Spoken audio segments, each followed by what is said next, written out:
do first is we'll do introductions. I'm Todd Woosley. I'm the vice chair of the Eastside Transportation Association. I've served on its board as a volunteer for over 20 years, and just finished a term on the Bellevue Transportation Commission. A little bit of my background: I'm a real estate professional and have been involved in transportation and land use policies for 35 years professionally now. And have, as I said, worked on a whole range of transportation issues, trying to help improve our transportation system in this region. Just like everybody else who serves on the ETA board, all volunteers, transportation professionals, real estate land use professionals, policy people, folks that have owned their own transportation consulting businesses, folks that have 120,000 people a day coming to and from their properties. We have former local elected city council members who have served on our board. We also have former legislators who have served, including those that have been ranking members or the chairs of the Senate or House Transportation Committees. So the ETA has a volunteer group dedicated to improving the transportation on the east side. And we're really thankful that all of you have taken the time and have the interest to come here to this issues briefing. We hope to work together with you on helping address the challenges we have now and the greater challenges that we forecast to have in the future. Before we get started in the program, I'd like to go around and have everybody do a self-introduction. In particular, the candidates, if you would let us know that you are a candidate and let us know which jurisdiction you're running for office in, and if you're an incumbent or a challenger for that seat. Again, I'm Todd Woosley, welcome. We'll start here. I'm Vic Bishop, past chair of this organization and current member of the Bellevue Transportation Commission.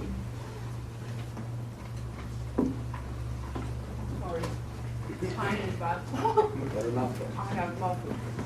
Hi, my name is Marie.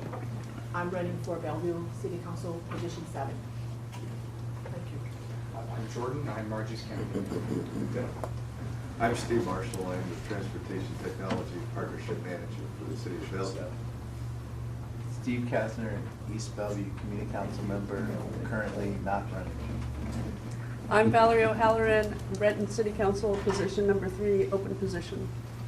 I'm David Hoblowitz. I live in Bothell, and I'm one of the founders of Stop405Tolls.org. Philip Skoog, I guess, Electric Auto Association, and I used to do logistics for the Pentagon, among other things, IT work. Hi, my name is JDU. I'm running for Bellevue City Council, position 5. Bob DeWald, Redmond. Carlos Jimenez, running for Redmond City Council, position 7. Marcy Maxwell, running for City of Renton Mayor, open seat. Mark Armstrong, recovering state representative and serving currently on the ETA board. Bill, you want to go ahead and introduce yourself?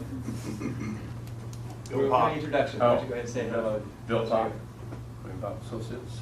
Thank you. Back over here. Michael Appleby, Bellevue resident. Todd Morton, Kirkland resident. Dave Elliott, board member ETA, and about 20 years on this group and 15 years on boards and commissions. Jake Jacobson, candidate, Mercer Island, position 7. I'm Janice On. I'm on the Bellevue City Council, running for re-election. Kelly Cheeseman, City of Bellevue resident and Washtenaw I-405 program.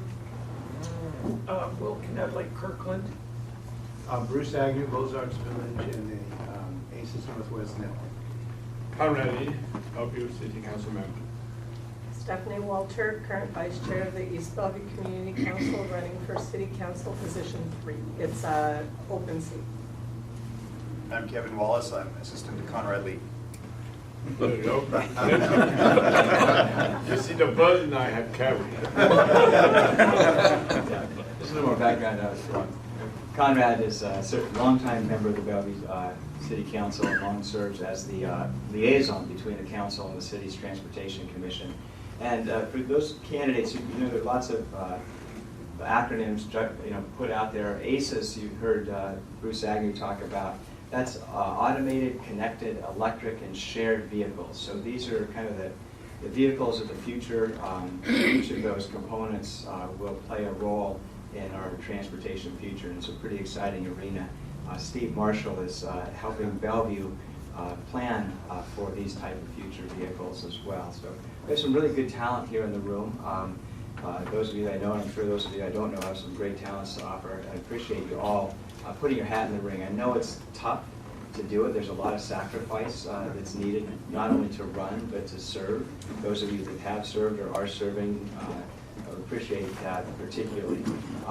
Today what we're going to talk about is we're going to cover some of the bases here on transportation. Transportation is identified, and congestion particularly, as the #1 issue when you do statistically valid polls in cities, whether it's of the residents or whether it's of the businesses.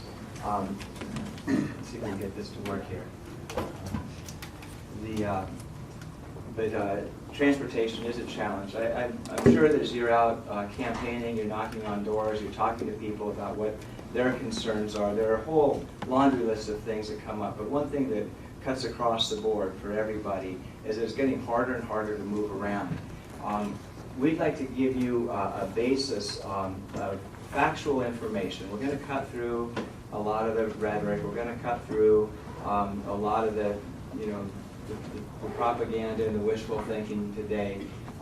Some people will say that the Eastside Transportation Association is politically incorrect, and that's true. We're actually more interested in being factually correct about the data behind the transportation issue. The policies that are based on that data, then, we hope that they're improved policies for the future so that we can successfully address the growing number of trips in all modes that we're facing. And the forecast right now, if the course we're on, is going to have much more severe congestion than we currently have right now. So we want to take this opportunity to present information to you that comes all from government sources, and so you'll know what the facts are underlying the transportation issue. And we'll talk about congestion now and in the future. We'll talk about mode splits. This is the different kinds of ways people get around, how many do that in each different way, and what currently and what the forecast is for the future. We want to bring some reality to that particularly.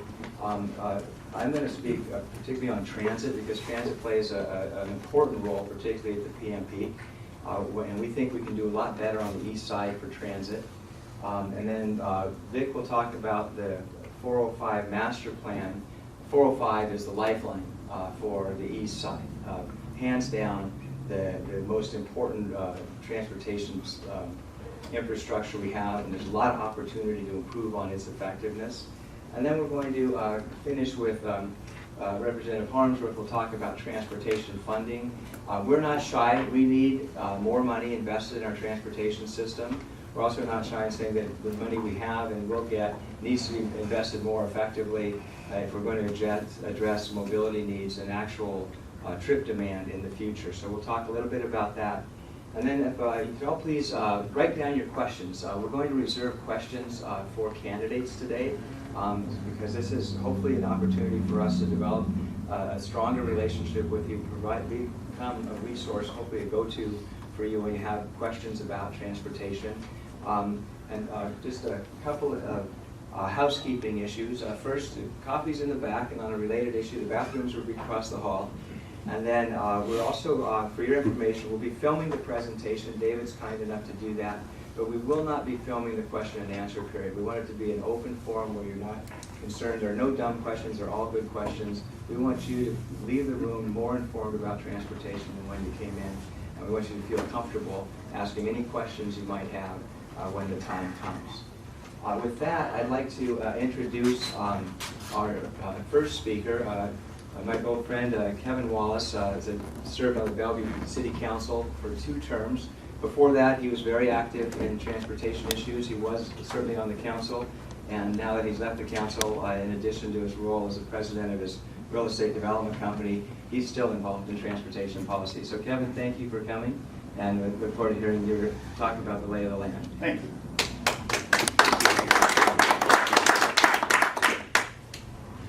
Thanks, Todd.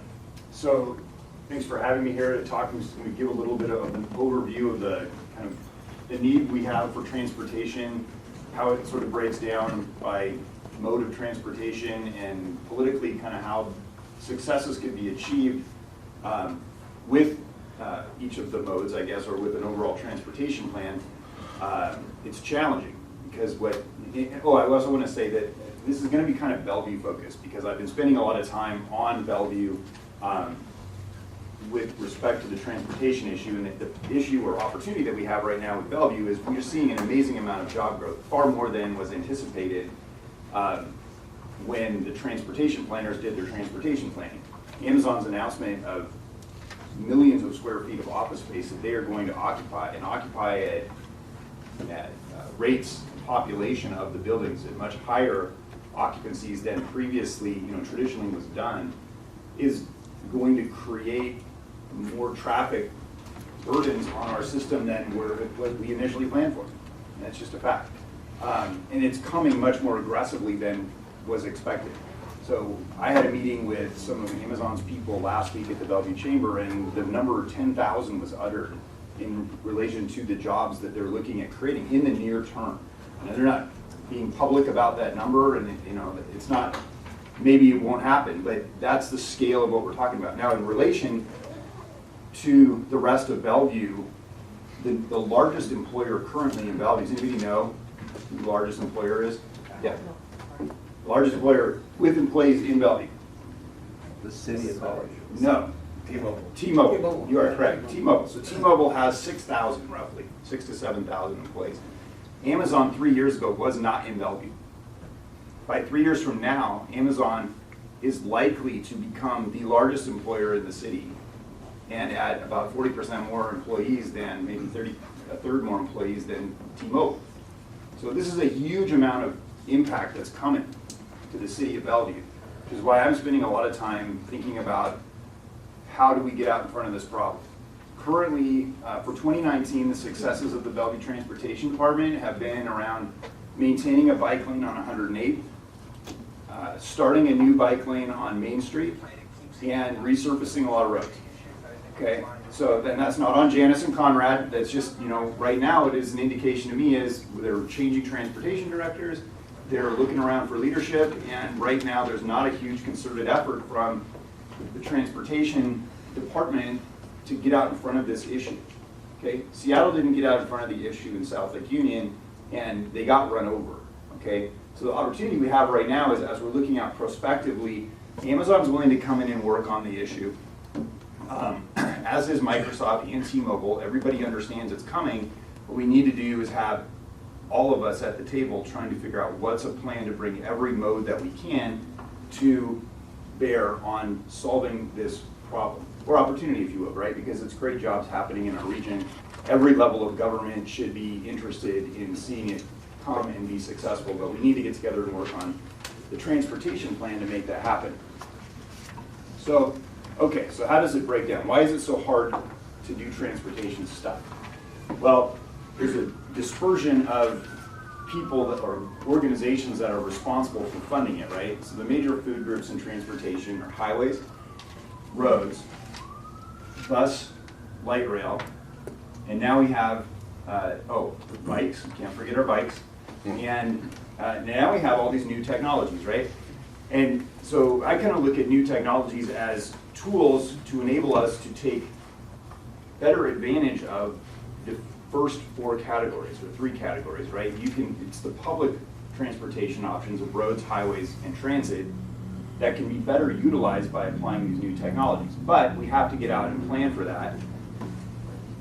Allow elected officials to understand what the technologies are, work with the state to come up with a plan to embrace the new technologies and put them in, in not just the state, but the cities and the private companies, to put them in and utilize them, right? And get the technology providers here. So if we can do that, then it should be able to get us more efficiencies on our highways and roads, and also more efficiencies, more utilization of our transit. So the lay of the land politically on this is the highways are funded by the state, right? The state, the governor, Jay Inslee, is a Democrat. The House, Marcy's friends, are also Democrats in the majority, right? The Senate is a majority of Democrats. So the landscape there is all Democrats. The transit is run by Metro and the Amalgamated Transit Union, who is not friends with the Republicans, right? They're friends with the Democrats. Sound Transit is an amazingly powerful organization that takes in billions of dollars a year, and they're also not friends with the Republicans, they're friends with the Democrats, right? So the point is, everything right now is sort of lined up on the Democratic side. And the support for the Democrats and the Democrat support is really geared toward transit and bikes, because that's the advocacy organization that's sort of in their mix, right? So from that standpoint, if you want to be talking about how do you fund highway capacity and road capacity, what it means is you have to be thinking about how are you going to be accommodating to transit and to bikes, okay? It may not be perfectly fair or exactly how everybody wants it, but it's just the factual reality, okay? Whether, you know, Mark, you've been down there in the commission, right? And how many times have you seen a bill that would get in Sound Transit's way, and who comes down there? Dow Constantine, right? The Amalgamated Transit Union, Sound Transit staff, right? And all of them are coming in, and they're able to have influence on the Democrats that they don't on the Republicans, and they get their way with transit. So what it means for transportation policy is you have to be thinking about how do we serve and make transit better along the way of trying to get improvements in other capacities. That framework is just critical to me. So the opportunity, though, that we have now is, that's great, is we can take, with these new technologies, get all the modes together and really come up with win-win solutions, not just for road advocates, but also for transit. Because if you can open the doors to connecting people from low-density areas like, say, Lakemont or Wilburton, right, in the east side, and use new technologies to connect them to park and rides, or to employment centers, what it has the opportunity to do is boost ridership on transit. And now we have a win-win solution. So that's one framework that's really important to keep in mind as we're looking at trying to create a new transportation plan that embraces new technologies. We're talking, how am I doing on time? You're doing fine. Okay. This is your smart growth slide. Okay, so this is in ACES. This is what you sent me last night at 11 o'clock? Yeah. Okay.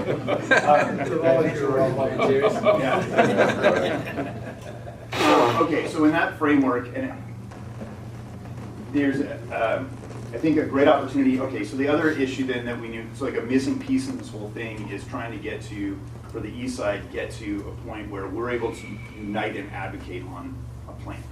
And that is a glaring gap right now. The city of Bellevue is not doing it right now. Microsoft and T-Mobile and Amazon are not doing it right now.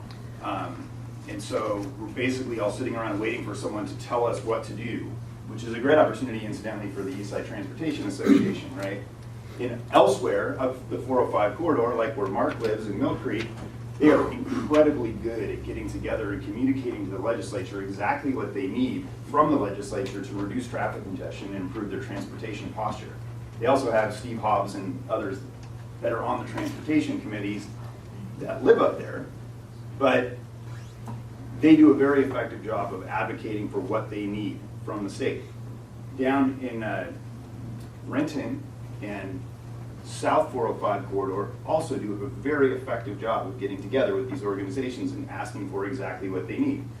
So why is JBLM's highway funded and, you know, there's really not a whole lot going on up here in the middle? A big part of it is that Bellevue's and this middle part of 405 is not getting together. We're not singing off the same sheet of music. We're not asking the state, telling them. I talked to Bondon Slatter a couple days ago. Said, would you appreciate it if we got together with you and in advance of the session and said, here's the 3 projects we need on 405 in order to accommodate this growth that Amazon provides. She says, of course. Does anybody ever do that? She says, no. No. So a critical, important part of this is the advocacy piece, right? We need to get together, come up with a plan, and clearly communicate that plan. So what is the plan, right? Highways, we need to identify the additional capacity projects that are necessary on 405, and this is going to be really long-term stuff because they don't have, you know, they just passed a gas tax package. You're getting into my stuff, so. Okay, I'll try. So they just passed the package, so it's gonna take a long time to get those, anything we're asking for out, but we definitely need to get that down on the table and work to build a coalition of support for that. Bellevue Chamber needs to support these projects. The Bellevue Downtown Association needs to support it, Master Builders, right? And then Microsoft, T-Mobile, the big companies that are down in Olympia communicating with the legislators need to be on the same page with the Eastside Transportation Association, the City of Bellevue, the Bellevue Chamber. That means everybody's gonna have to take half a loaf, right? You're not gonna be able to go down there with an all roads package and that's all you talk to them about. It has to be a plan that supports transit too. So, that's the state level. I think the city, it's not too dissimilar. You know, really, the cities and the city councils are yearning for clear direction from a large group of people. If we can come as the single voice of businesses and residents in the community and communicate a clear plan as the plan to the city council and the city staff, they're able to take that and run with it, right? Janice and Conrad have other things in their lives, right? They're part-time council members. I was in this situation. I could not possibly know everything, and I certainly didn't have time to go out and glean what the whole community was thinking. So if it's able to be communicated clearly, then that gives us an incredible opportunity to be able to be successful in a plan. So that's what I encourage the organization, this organization ETA to do, and also what I encourage each of you as you're out there in elected office, running for office, or just being part of the community that's interested in transportation, is get together, work together on creating a comprehensive plan that can be communicated collaboratively, take half a loaf, and then go communicate it. And I think if we can do that, we do have an opportunity to get out in front of all of this great growth and figure out a great transportation plan that will keep us from going in the direction that South Lake Union went, where we have this impassable transportation situation. So hopefully, I hope you all work with me on that, and best of luck to all of the candidates on their campaigns. Hope to see you after November. Thanks. Thank you, Kevin. I appreciate you taking the time to come in and share your thoughts on this. Kevin's absolutely right. We're actually getting our rears kicked in terms of transportation funding here. Our resources, and it's not just Bellevue. Bellevue is the core of the 405 corridor, but really it's the entire greater 405 corridor, the suburban crescent really, extends from Linwood all the way down 167, that desperately needs a multimodal system that works great. We're going to talk more about that. Kevin's sort of tapped into something in the future. This is Transportation 101 for candidates. Again, welcome to those of you that just came in. Please help yourself to coffee and a donut. But we're also going to have, after the primary election, Transportation Issues 102 that's going to get more into the strategy of what we can do. Kevin kind of introduced some of those ideas, but the goal is that we will all work better together, more effectively, and come up with the resources we need to make the investments necessary to keep us moving. What we're going to do now is go into the next portion of the program. It's going to talk about congestion. Where are we? Where are we going to be? Is it okay? Okay. So a little bit about me. I'm an engineer. I'm a traffic engineer, 60-year traffic engineer. I got my master's in 1964, and I've been in this region doing traffic engineering and playing in traffic ever since. So I've got a little bit of history about how it goes and what's important. I'm going to talk about congestion mode split and the 405 plan. Congestion, just a reminder that congestion is real. It's not just what everybody thinks about. This is a PSRC report called Stuck in Traffic. It was a 2015 report. It reported that in 1 year on these 5 freeways in the region, delay increased 25% in 1 year. And it's done so every year since. It's very significant that traffic has increased dramatically. The city of Bellevue does a really good, sophisticated survey for their budget every 2 years. They do it in January. This one is the January 2018 budget survey. And one of the questions they ask is, what's the most important, biggest issue going on in the city of Bellevue? And by a 3-to-1 margin, 44% of the residents of the city of Bellevue identify traffic as the #1 issue. Number 2 is affordable housing and property values. Number 3, by the way, is too much growth and congestion. I kind of call that traffic. So I add that 11% to the 44, and I get 55% of the people in the city of Bellevue think traffic is the #1 issue that we have. And oh, by the way, I just recognized the 5th item down here is public transportation. That's transit. So it's not 55, it's 62% of the people think that traffic is one of the top 5 issues in the city of Bellevue. Very similar results from the Chamber of Commerce did their sophisticated survey, and the business community has the same answer. Traffic is a big deal for them. We just, at the city of Bellevue, we got a very sophisticated planning tool called the BKR model. That's a travel forecast model. The B is Bellevue, the K is Kirkland, the R is Redmond. The 3 cities get together and have developed over the last 2 decades a very good travel forecast modeling system. We use that to apply it to our plan. We have a unique thing in Bellevue called the Transportation Facilities Plan. It's a 12-year plan. We look out 12 years, how much money we're going to have, what projects we're going to build, and how is it going to work. And we just finished the environmental study, and the base year was 2017, the same year that they were basing their thought on traffic being #1, and 15 of our 99 intersections around the city failed in that year. Now we go ahead 12 years to 2030, and our very sophisticated model says that 37 of our intersections will fail.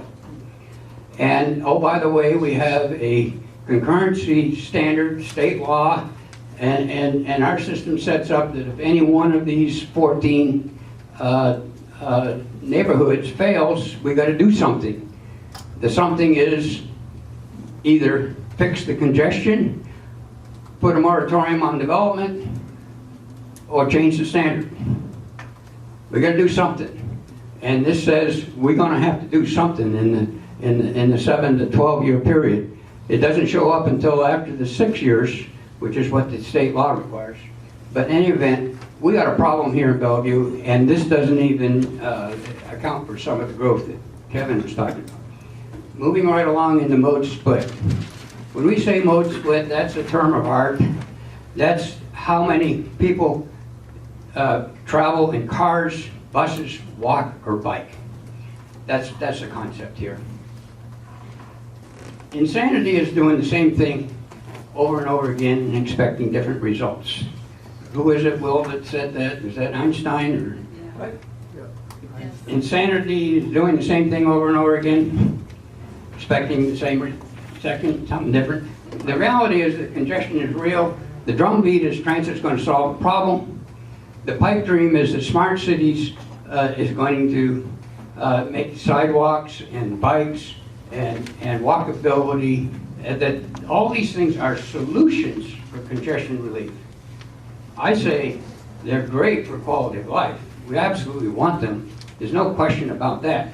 But don't think that they're going to solve congestion, because they won't, and I'm going to show you why.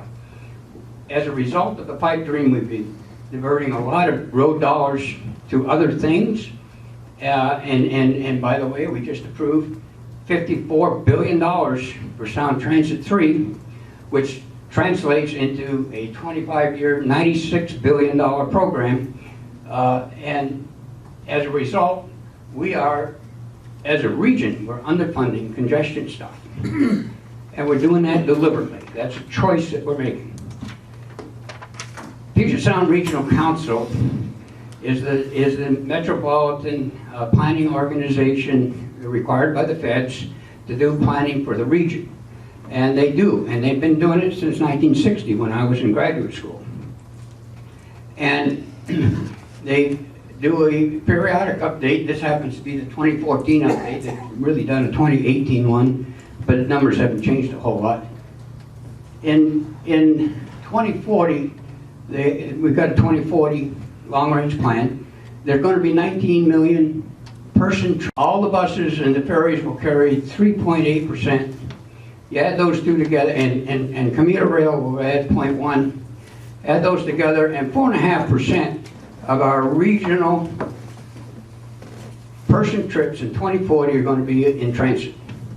That's PSRC. That's not me. That's PSRC. And 84% are going to be in some form of cars. A whole bunch are going to walk, and a tiny piece will be down here on a bicycle. This is the bicycle element. That's the regional view. When you look at the City of Bellevue piece, we did a transit master plan about 3 years ago. Janice was on the commission at the time we did that. And we looked at 2030 using the BKR travel forecast model. And in 2010, we had about 1.25 million person trips per day in the City of Bellevue. And we projected that in 20 years, that's going to grow by half a million and get up to 1.75 million up here. And we didn't have any light rail back in 2010, but we're going to have light rail.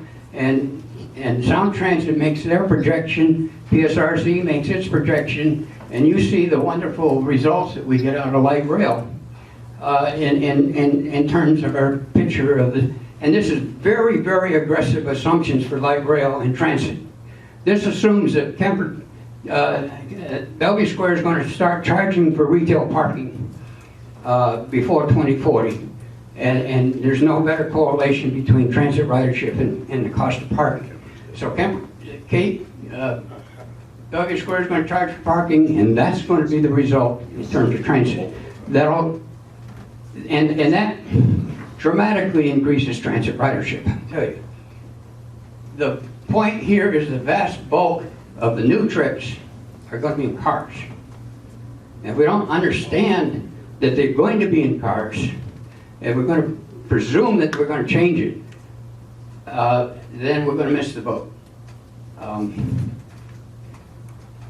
And when we break this down, in this chart, the red is dollars, the green are person trips, and then by mode. This is the first time I've done it to show the bicycle part, and the point of this is that when in Bellevue, where we have 0.2% of the trips on bicycles, we're spending 14% of our capital money on bicycle facilities right now. This is the current adopted capital improvement program budget. This is the same story on a regional basis from a few years ago. Basically, 40% of all of our regional money back then was being spent on roads, 60% on transit. 60% of our money of the entire region spent on transit to carry 3.6% of the trips. That's why we have congestion. That's why we're underfunded on the congestion relief. That's why our roads don't work. It's because we made these kinds of choices. And this is simply a choice. I wanted to point out that this is a vision based on the recent comprehensive plan change in downtown Bellevue. The gray buildings there are existing, and the yellow ones could be built within the existing comprehensive plan of downtown Bellevue. You see there's a tremendous amount of potential growth there. But worse, we've just done a sub-area plan for the Wilburton area. This is downtown. This is Wilburton. The hospital's right here. Northeast 8 goes along here, and 405's there. So this is east of 405. And I look at that, and the fine print down here says 16.3 million square feet by 2035. That's at least half, again, downtown Bellevue happening in Wilburton. None of that is included in any of my data because it hasn't been approved by the council, hasn't been through the planning commission yet. It's something that any candidate in Bellevue in the next 4 years is going to have to deal with, is how you're going to deal with this idea. It's all teed up to go to the planning commission and then go to the council in the next 3 or 4 years. And there's not a hint of transportation improvements associated with that plan. Not a hint. And none of that is in any of the travel forecast models. Moving right along. Todd, you're up on transit.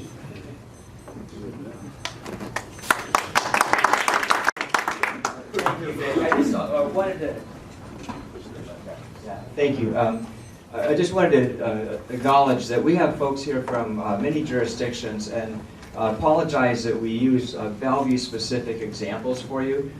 These trends, these statistics are probably very consistent in whatever jurisdiction you're from. The car mode split is much more likely to be even higher than it is in the downtown Bellevue one. In other jurisdictions, as you know, downtown Bellevue is the densest place on the entire east side by a long shot. But the point is that all of this is applicable to whatever jurisdiction you're in. But what we're really focusing on here is to give you a database background where we are. I think the lesson out of this is that we need to increase our funding of effective congestion relief measures. Part of that is going to be, or to make them, the effective part is to take transit and make it more effective for the east side. We recognize at the ETA that transit plays a small but important role in our transportation system. It's particularly effective when congestion is worse, which is called the PM peak. People are trying to get home from work.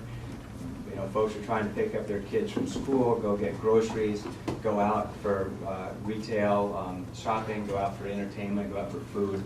All those things that happen at inappropriately named rush hour. It's really the congestion hour, and it's going to be 2 or even 3 hours as we get more and more congested. So we'd like you to look at all of the modes and how are we going to increase the effectiveness of our current investments in these modes, and how can we really step up our investments into the things that will do the most good at moving the greatest number of people. I'm going to ask you a favor as I get into transit. Transit evokes a lot of emotions with people. It's a highly charged policy issue, so I'm going to ask you to please don't shoot the messenger on this. We're going to present the facts about transportation. These kind of facts are particularly unpopular on the west side of the lake.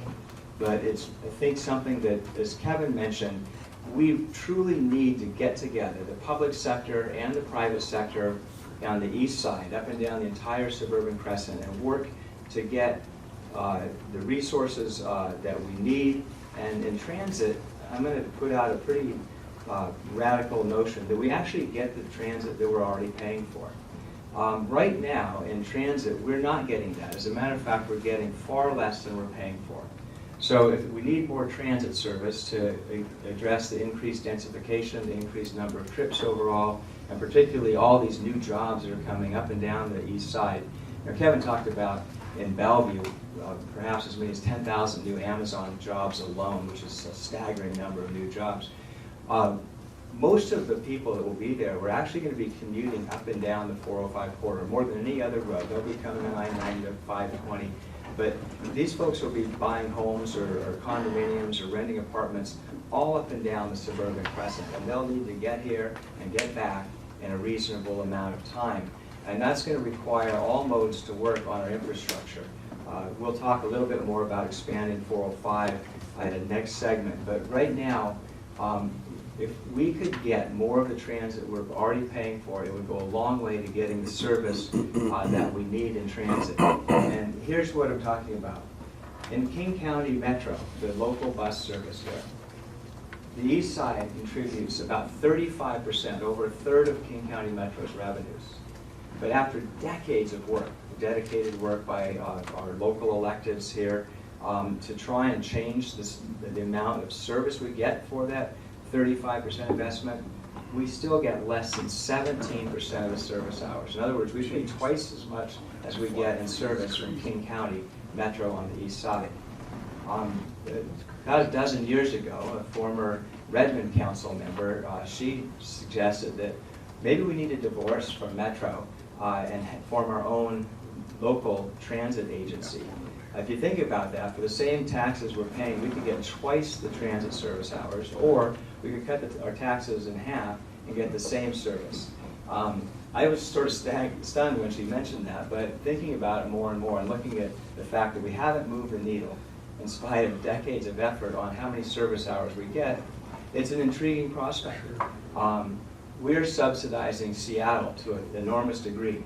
Another thing about Seattle is that every city on the east side, I believe, charges a pretty significant impact fee on new development, so that the trips that are generated by that new development are charged so that they make sure that growth pays for itself and it maintains the level of service or the traffic flow and doesn't allow congestion to get worse. Seattle doesn't charge impact fees because Seattle gets hundreds of millions of dollars, actually billions of dollars of east side tax money to subsidize their transit, and then they don't charge, and it makes it a more competitive place for development than we have on the east side. It inhibits our job growth and also adds to the cost of our housing here, where Seattle doesn't have that. But we need more transit service, and we've got a pretty bold proposal here from the ETA, as if we get what we're already paying for, and that's a great place to start. Again, if we could change the service hour percentage to more closely reflect our contribution to the system, that would go a long way. And we think buses are much more effective, we know they are, than light rail. And Sound Transit owes its creation to the promise that the revenues raised in each of the sub-areas was going to be invested back in those sub-areas. There were these firewalls that were ironclad. They weren't going to take any of the money out. Well, after Sound Transit 1, they kept that promise. Sound Transit 2, they said they kept the promise, but actually took about $1 billion of the east side money to spend on the light rail across the I-90 bridge, which is in the Seattle sub-area. On Sound Transit 3, they just did away with those sub-area firewalls. And the result is that in the next 25 years, East King County is going to pay about $12 billion. $12 billion for Sound Transit 3. But Sound Transit's plans right now are to only spend $9 billion here. And most of that is at the very tail end of this. And I'm not confident we're even going to get that. But under the current plan, the east side is going to pay $3 billion more to Sound Transit than we're going to get.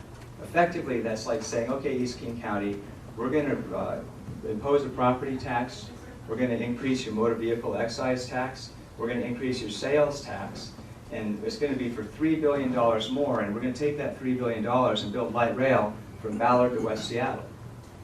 So the east side is paying for a second light rail line entirely in Seattle, which is a local route. And that's what's happening. And we think that the plan that was approved, it was for the taxes. It wasn't for a specific mode, but as over the course of the next 25 years, our hope is that our east side elected officials will work to get back some of this extra $3 billion that we're sending elsewhere and use that to invest in transit infrastructure on the east side. And particularly the 405 corridor has a really robust transit component, and this would go to build a lot of the infrastructure to make that transit component of the 405 master plan work. We've divided this up a couple of different ways, different perspectives for you to take a look at. Again, back in Bellevue, just to put things in proportion, Vic showed that the total transit ridership is going to, with buses, van pools, car pools, even ferries thrown in, although ferries are part of the highway system, is only going to be projected to be 4.5% in 2040. We spend, actually, we're on track to spend almost 75% of our money on transit. In Bellevue, our total budget is, annual budget is just under $40 million for transportation capital. What Bellevue residents send to King County is more than double that, as I talked about right there, but we're only getting less than half of that back. But we're still sending more to King County for Metro. We're getting half of that. Sound Transit, this is the big kahuna. This is where so much of the money goes. Between Sound Move, ST2, and ST3, $230 million a year just out of the city of Bellevue. Probably more than that because Bellevue is such a strong economic engine, but on a population prorated basis, it's that. And then for the state, which the highways carry the majority of the trips, It's amazing, for just a few relatively small percentage of lane miles, the highways in the region carry about 60% of all the trips. This is how much we contribute to the highways, even though 84% of us drive cars. So that gives an idea of the proportionality of how much we're spending on these different modes, particularly on transit. We hear that there's a lot of support for increased transit. My question to all of you is, okay, if we were to double the transit share, and then what would it cost? Because this is what it costs now, this is what we're paying in taxes, and we have to at least double the taxes to get additional, if the equation's still the same, if we don't get the transit we're already paying for. The current taxes, as you can see, sales tax, AMVET, property tax, that's a new one, car rental tax and federal grants that come in. We have for sound transit, and these are the rates there.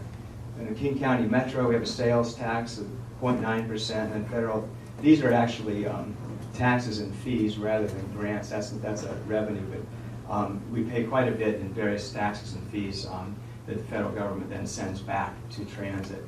But again, if we were to double the transit ridership and we don't get the transit we're already paying for, we by definition have to double these taxes. And is there anybody in the room who wants to run a campaign on that? We go right now, for example, we pay 2.3% sales tax for Metro and King County. Just the sales tax doubling of that would drive it up another 2.3%. We'd be at 12.5% sales tax. It's not likely going to happen. So we have to come up with another way to fund the district transit service we want on the east side for political and economic realities. This is another way to look at it. It's it goes for 24 years. Back in 1991, we spent 2/3 of our money on roads. That was proportionate. It's still actually more people rode on the roads than that, but 1/3 of the money went to transit. What has happened is that road funding has basically kept pace with inflation, with the gas tax increases we've had, but that's it. Pretty much, we have the second highest gas tax in the country, but adjusted for inflation, it's kind of there. It's like the old tolls on 520. Who used to pay tolls on 520? The 35 cents. Well, the $4 now is the inflation-adjusted equivalent of 35 cents. Sounds like a lot more money, but it's in true dollars, it's the same. The amount we pay for our roads is actually, the gas tax is about the same. The problem is our car efficiencies have gotten a lot better. We used to get that 8 to 10 miles a gallon in family station wagon. Now we get more than double that in fuel efficiency. So the price we pay per mile in gas taxes about 1/3 less than it was before, and it's showing up in the underfunding of our roads.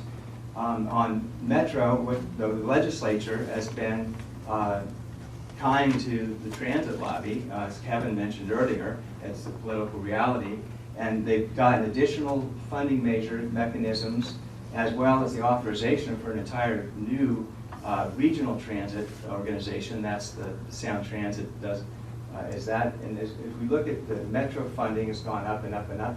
And then we've got Sound Transit started here, and it's really gone up. This doesn't reflect the ST3 and that $96 billion there, which is why this is projected out to where we're going to soon be spending only 25% of our total revenues on cars and roads and everything that runs on them, and 3/4 or 75% of our money on transit, which is forecast by the transit agencies to accommodate about 4% of the trips in the future. It's a challenge. As Vic said, we need to do something differently. If we keep going on this route, we're going to continue to experience worsening congestion because we're not getting a lot of return on our investments. This is a national trend, and this was true in this area for decades. Transit ridership actually was declining as a percentage of the trips around. Just recently, to be fair, transit ridership has bumped up a little over 1% in Seattle, but that's in large part because of this shift of money over to Seattle from the east side. It's also Seattle passed a nearly $1 billion local transportation tax measure that included some additional funding for Metro service hours. But we've been trying to spend more and more and more money on it, but the results really have been flat here. And so that's one of the challenges we have, is there's just a limited market share for it. It's important, and we want to make sure that when it does its best, it's really effective. And that's what we want to focus on here next. Vic, if you would please. This is one more look at it a little more regionally instead of nationally. This is from the Puget Sound Regional Council. They updated their transportation plan, their vision, to 2050. And in their draft environmental impact study, they showed the different mode splits in each of the 4 counties for the Puget Sound Regional Council, or PSRC for short. In King County, where we are, transit in the base year is 9%, and this is a commute trips, so this is when it's the peak hour when transit's most effective. A couple different scenarios here. Stay the course, transit-focused growth, that's packing everybody in around transit-oriented development, or reset the urban growth boundary. But in any of these scenarios, transit is forecast to grow either 4 or 5% of the trips. And again, with very aggressive assumptions. And so at the PM peak, it's forecast to be in King County maybe as much as 14% of the trips. What I'm doing is I'm jumping up and down and flapping my arms and saying, what are we going to do about the other 80%, 86% of the trips? That's what I'm going to ask you to think about. How are we going to not only just focus on transit, whether it's buses or van pools or light rail, but how are we going to deal with the other 86% of the trips at the PM peak in 2050? We'd really like you to think long and hard about that. One of the possible solutions here, Vic, if you could change it to the next slide, is looking at, for the high-capacity transit, to consider that buses are more effective than fixed rail. Right now, the plan is to spend the lion's share of Sound Transit money on additional light rail on the east side, extending it kind of out to Issaquah, from Bellevue, the north border of Bellevue out to Issaquah. We think that buses and doing something like a rapid ride line would be a much better use of that revenue. Just to be brief, this is a little bit here. We'll have all these charts available for you. We'll have them posted. If you'd like us to send them to you, we'll get you the slide deck. I apologize, it was, as we said, it was ready about 11 o'clock last night. But the lesson here is, if we're making a choice as to how to spend our transit money within that pot, on Rapid Ride, we can get the same number of riders as we get with light rail, but it can be done much quicker, at half the cost, in a third of the time. And it'll actually travel the routes more like what people need the transit service to do, rather than a fixed rail where you're challenged to try and get you there. And so we believe that rapid ride type of lines would be much more effective for our high-capacity transit needs on the east side than a fixed rail line. And then I'd like to also throw out there, it's not on the slide, but van pools, particularly with these new type of vehicles, the ACES vehicles, using our phones, you'll be able to just ask Siri or Google it or whatever, Alexa, and say, I need a van pool ride, to work. Just that's all you'll say. They'll come, they'll know where you are, they'll pool it up, bring you in, and take you there. It'll cost very little, particularly if there's no driver involved in it, because the driver is over 80% of the operating cost of transit. What will happen, though, is that King County Metro has forecasted that we could increase the van pool ridership and program by 10 times what it currently is. And currently, it's one of the most successful, if not the most successful van pool programs in the country. So this is a much better way to get people out of their single occupant vehicles into a little higher capacity vehicle, but it's going to be cost effective, it's going to be time effective, and it's going to be a nice travel experience for them. So we think that between a bus rapid transit plan versus fixed rail, and that focusing on greatly expanding the van pool program would be a much better way to run our transit system in the future. And with that, I'd like to thank you and bring back Vic on the 405 master plan. So I want to give you a bit of a background on 405. 405 is so incredibly important to the entire economy and transportation system of East King County. It is our absolute backbone. The 405 had a 3-year, $7 million evaluation in 1999 through 2002 that ended up with the 405 approved master plan. It had a record of decision. This is an incredibly important thing on any interstate highway. You got to have a Federal Highway Administration record of decision before you touch an interstate highway, and we've got it for the master plan. It was issued in 2002. It was designed to accommodate a 50% increase in the traffic demand from 2000 to 2020. And all 31 agencies, cities, counties, transit agencies, feds, state, everybody approved it and made it an incredibly important piece of the system.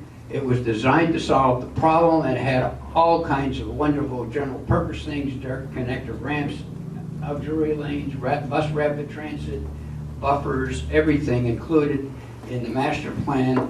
It was a $7.5 billion plan in $2,000. Two-thirds,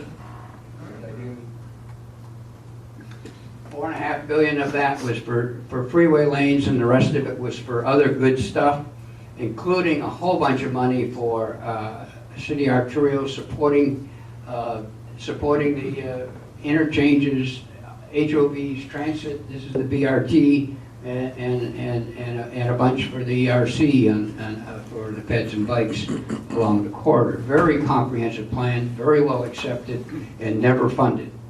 So, to the fullest extent. What have we done? Well, in 2003 we passed the nickel gas tax, and in 2005 we passed the TPA, and in 2015 we passed the Connected Washington. All those are gas tax increases. But our Regional Transportation Investment District, which we think is absolutely necessary if we're going to get out of this thing, we're going to have a regional taxing system. We can't rely on the state gas tax because Eastern Washington cannot afford to pay our way out of our freeway problems. We think that it's very important that we do a regional thing. Just this in 2019, the legislature adopted the idea of bonding the express toll lane toll revenue. That gave them another $770 million for SR 522 interchange and a renting thing. The Bellevue to Linwood segment was fully funded by the gas tax and the Connected Washington, and that was implemented in 2015. The Bellevue to Renton section is about ready to get started. 1.2 billion, and it's WashDOT is currently selecting a design-build team. They're going to start construction this fall. It's going to be open in 2024. It'll extend the 2-lane ETLs all the way to 167 and south. So that's very important. The new bonded money for Bothell interchange, that's what we're looking at here. This is 522 and 405. These are the two existing ramps, lanes going across the river, and 522, and you can see it just explodes. That's $500 million right there. This is 527. This is the Canyon Park interchange. This is the park and ride lot there. There's going to be a new direct access interchange, just like Northeast 6. So you can get off without having to weave across the lanes to get to the buses, for the buses and the carpools to get over to that park and ride lot. That's a $600 million thing. Going to be, it's funded. They're designing it. Start construction in 21. Probably be open by 25. That's a big deal, but it's $770 million, and we need 15. Legislature, you know, the progress report is that after 20 years, we're about 45% along the way towards the master plan in terms of the general purpose lanes. In terms of access ramps and direct connectors, we're only 20%, 19 I show here. We barely started on doing the important things. There's an additional lane in each direction from Tukwila to Linwood on the master plan that is not funded. Nobody's got a plan for it. There are 6 major freeway-to-freeway connections that are not funded. There are a whole bunch of other important things. That all adds up to $15 billion of individual projects that are listed one by one. There's about 50 of them in the PSRC's Appendix G, way deep in the PSRC Transportation 2040 plan, adds up to $15 billion of unfunded projects on 405. That's the plan that's unfunded. 5.3 billion of those are in Bellevue, and I got a map here. Every colored arrow at every interchange up and down in corridor from 405 in Tukwila to Linwood has got an interchange that has massive requirements to meet the master plan that we approved 20 years ago.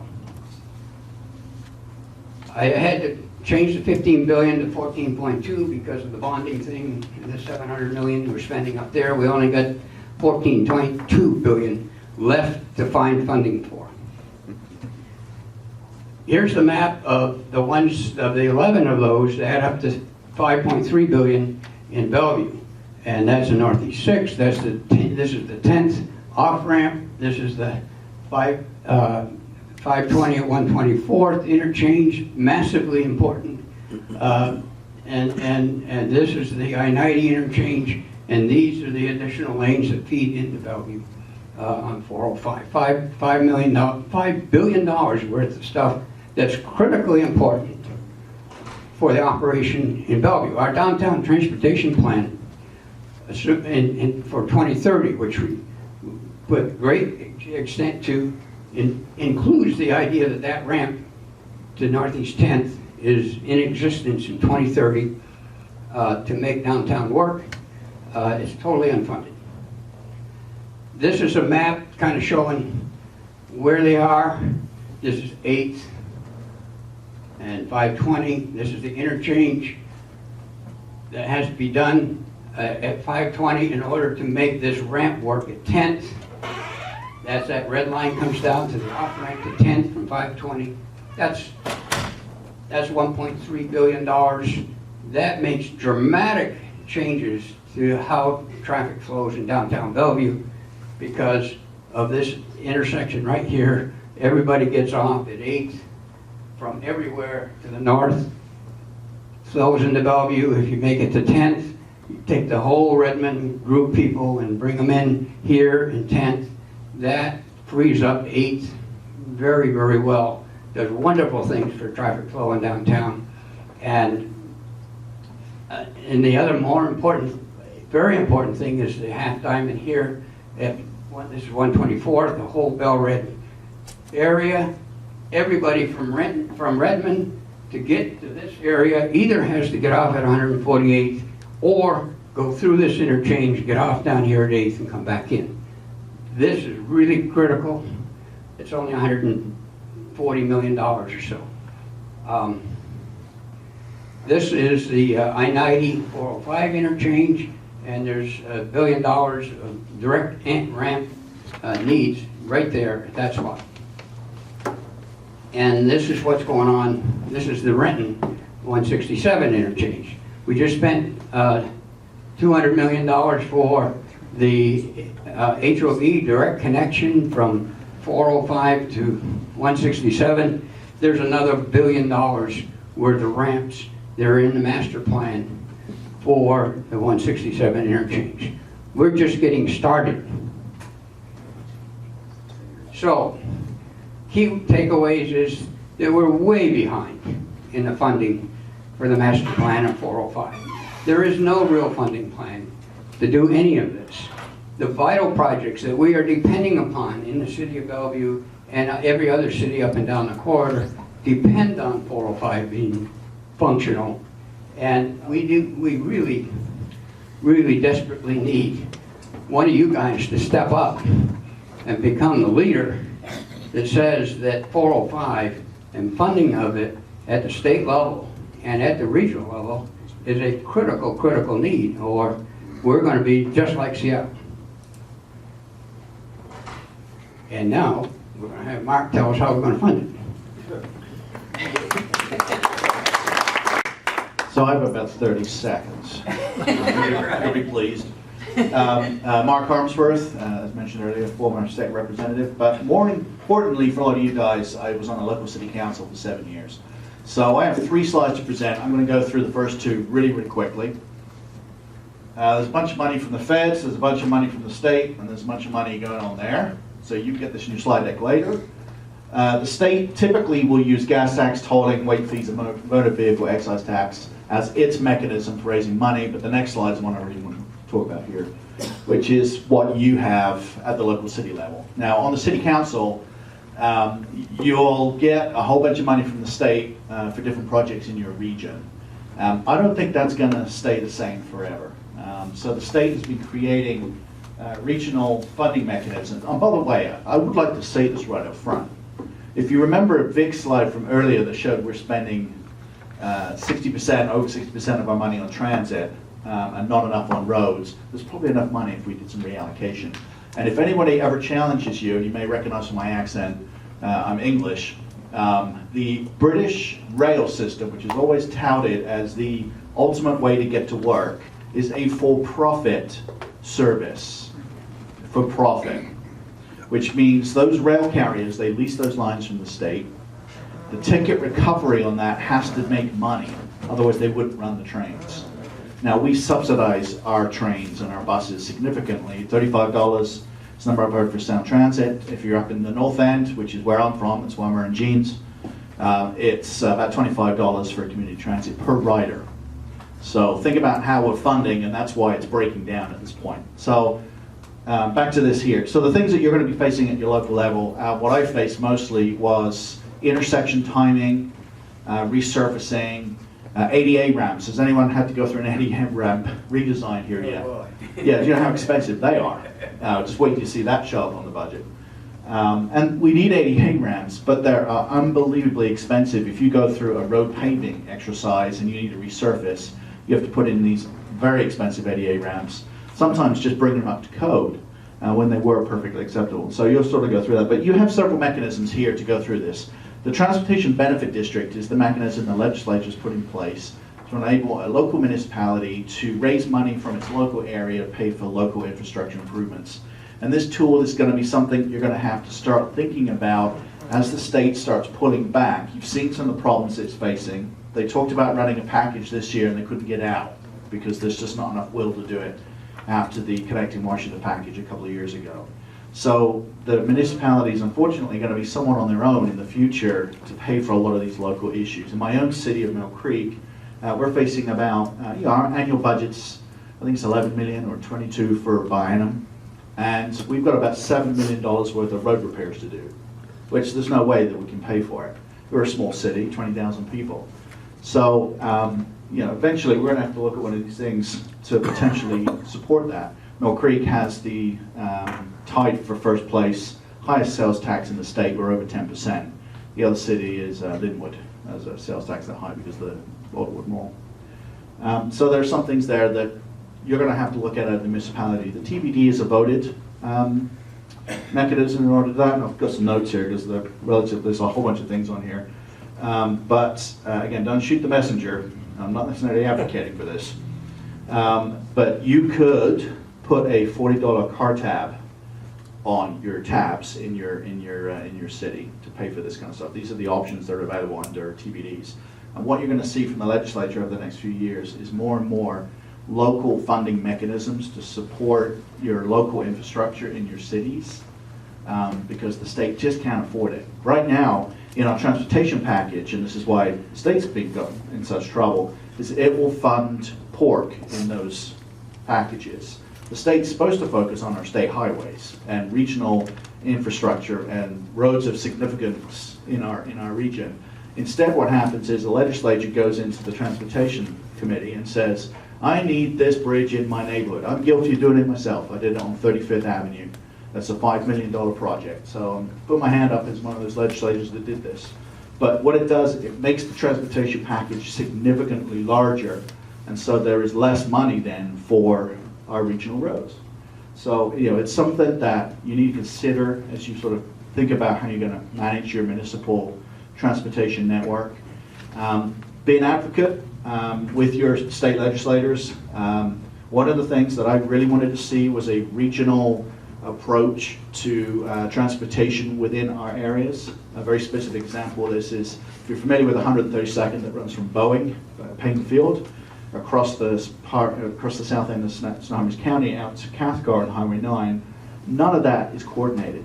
There's state, there's Everett, there's Linwood, there's Mill Creek, there's county. It's all in there. Nobody's talking to each other. And the state doesn't really acknowledge the 30,000 homes that have just been built east of Mill Creek. We've got a whole bunch of new homes that are going in there. They don't even understand that 35th Avenue has now become a major arterial in the region. So there needs to be some work done on that, and that's something you can advocate for as a local elected with your state representatives and say, hey, let's sit down and figure out how we fund within DOT, within their existing funds, how to make that happen. Now, I have one solution for you, which I'd love for you to say. Every time you see a state representative, please use the existing sales tax on cars, new autos, and dedicate it to maintenance and operations on our streets. Because if they did that, we would be able to recover at least what we've got out there. It's a big number that we get from new auto sales, and if you took that sales tax and put it in the motor vehicle fund, we would have enough to maintain our roads. It'd take a few years to catch up, but eventually we would start catching up. So, that's about it.